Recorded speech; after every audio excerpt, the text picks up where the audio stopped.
एक ऐसा गांव जहां कई शैतानों ने कब्जा कर रखा था। जब एक दिन यह महिला कुछ अजीब बर्ताव कर रही थी, तब गांव वाले इसे पकड़कर एक पंडित के पास ले जाते हैं। जब पंडित जी उसे देखते हैं तो बताते हैं कि इसके ऊपर एक बुरी आत्मा का साया है। तभी एक आदमी कहता है कि इसके ऊपर कोई आत्मा नहीं है, इसे घर का काम न करना पड़े इसीलिए नाटक कर रही है। तब पंडित जी उसे सच्चाई दिखाने के लिए अपना हाथ पकड़ने को कहते हैं। तभी उसे वह आत्मा दिखाई देती है, जिससे वह काफी भयभीत हो जाता है। उसके बाद पंडित जी अपने तंत्र मंत्र की सहायता से उसके अंदर की बुरी आत्मा को बाहर निकालने के लिए एक मरे हुए कबूतर को चक्र के बीच में रख देते हैं। इसके बाद वह आत्मा महिला के शरीर से निकलकर उस कबूतर के अंदर चली जाती है। फिर पंडित जी इस आत्मा को एक पिंजरे में कैद कर देते हैं और इसे एक लड़के को देते हैं, जो इसे वहां ले जाने के लिए कहते हैं, जहां इन्होंने सभी बुरी आत्माओं को कैद कर रखा होता है। फिर लड़का इस पिंजरे को लेकर उस स्थान पर जाता है जहां पर पहले से ही काफी आत्माएं इस पेड़ पर लटकी होती हैं। फिर लड़का इस आत्मा को भी वहां पर लटका कर चला आता है। जब उसकी माँ पंडित जी से पूछती है कि आखिर आप मेरे बेटे को ही क्यों ये सब करने के लिए कहते हैं, तो पंडित जी बताते हैं कि आपके बेटे के ऊपर भगवान की असीम कृपा है, इसलिए कोई भी आत्मा इसका कुछ भी नहीं बिगाड़ सकती। इसलिए मैंने उसे चुना है जो इस गांव को बुरी आत्माओं से बचा सकता है। इंदु की कुंडली में बुरी शक्तियों को आकर्षित करने का अद्भुत योग होता है, जिसकी वजह से इंदु के प्राणों को हर वक्त खतरा रहता है। इसलिए इंदु के पिता एक पंडित से इसके उपाय के बारे में पूछते हैं। तब पंडित जी उन्हें बताते हैं कि जब तक खतरा टल न जाए तब तक उसे इसी गांव में रहना होगा। उसके बाद पंडित जी इंदु को सरभा के घर पर रहने के लिए कहते हैं, क्योंकि सरभा ही वह लड़का है जिस पर नरसिंह भगवान की असीम कृपा होती है, जिससे उसके पास कोई भी बुरी शक्तियां नहीं आ सकती। इसलिए पंडित जी सरभा को एक ताबीज इंदु के हाथों में बांधने के लिए देते हैं, जिससे कोई भी आत्मा इसके पास ना आ सके। सरभा के घर रहते रहते इंदु को उससे प्यार हो जाता है। जब एक दिन इंदु सरभा को प्रपोज करने के लिए ढूंढ रही थी, तभी एक बुरी आत्मा उसे देख लेती है और उसे अपने वश में करने के लिए जाती है। लेकिन ताबीज के रहते हुए वह आत्मा इंदु के पास नहीं जा पाती।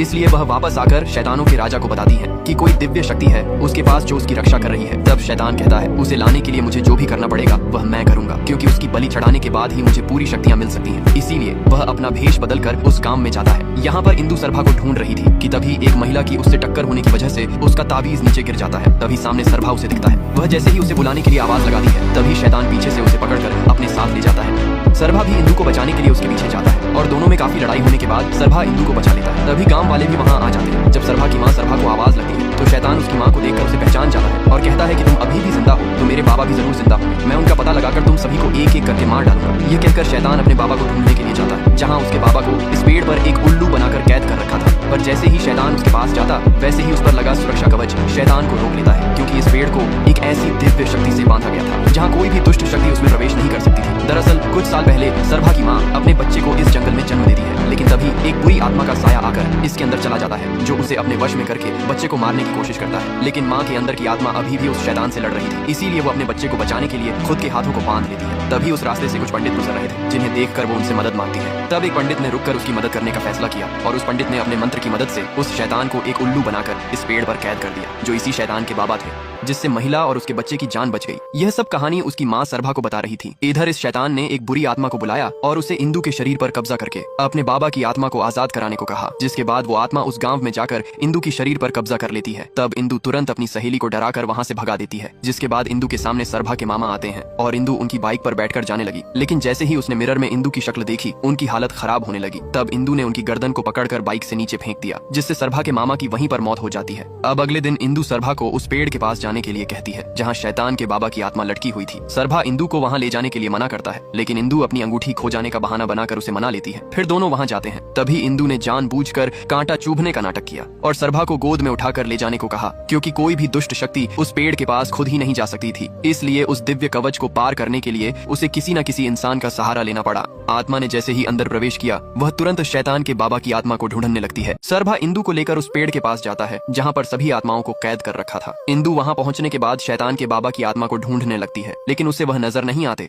इसलिए वह सभी आत्माओं को एक एक करके आजाद करने लगती है। तभी उसे सामने उनकी आत्मा दिखाई देती है, जो एक उल्लू थे। इंदु जैसे ही उन्हें आजाद करने के लिए आगे बढ़ती है कि तभी पीछे से पंडित जी आकर उसे रोक लेते हैं और सरभा को बताते हैं कि यह इंदु नहीं, इसके अंदर छुपी एक बुरी आत्मा है जिसने तुम्हारे मामा को मार डाला है। अगर इसने सालों से कैद इस आत्मा को आजाद कर दिया तो यह अपने शरीर में प्रवेश करके सभी को मार डालेगा। ये कहकर पंडित जी उस आत्मा के पिंजरे को कपड़े से ढककर अपने मंत्रों का उच्चारण करके उसे भस्म कर देते हैं। तभी इंदु वहाँ से गायब हो जाती है और सरभा के घर जाने लगती है। वह जैसे ही अंदर प्रवेश करने जाती है कि तभी वहाँ पर लगा सुरक्षा कवच उसे रोक देता है, इसलिए वह अंदर प्रवेश नहीं कर पाती और बाहर से ही सरभा की माँ को आवाज लगाती है। जब सरभा की माँ बाहर आती है तो वह आत्मा उन्हें अपनी शक्तियों से बाहर की तरफ खींच लेती है। ये सब देखकर गांव का एक आदमी उन्हें बचाने के लिए जाता है, लेकिन यह आत्मा उन्हें उठाकर दूर फेंक देती है और सरभा की माँ को अपने साथ ले जाती है। जब यह बात सरभा को पता चलती है तो वह अपनी माँ को बचाने के लिए जाता है, लेकिन पंडित जी उसे रोक लेते हैं और कहते हैं, यह सब काम शैतानों ने तुम्हें भटकाने के लिए किया है। अगर तुम पूर्णिमा से पहले आकाश गंगा को ले आते हो तो हम उस स्थान पर भगवान का मंदिर बना सकते हैं। उसके बाद बुरी शक्तियाँ हमारा कुछ भी नहीं बिगाड़ पाएंगी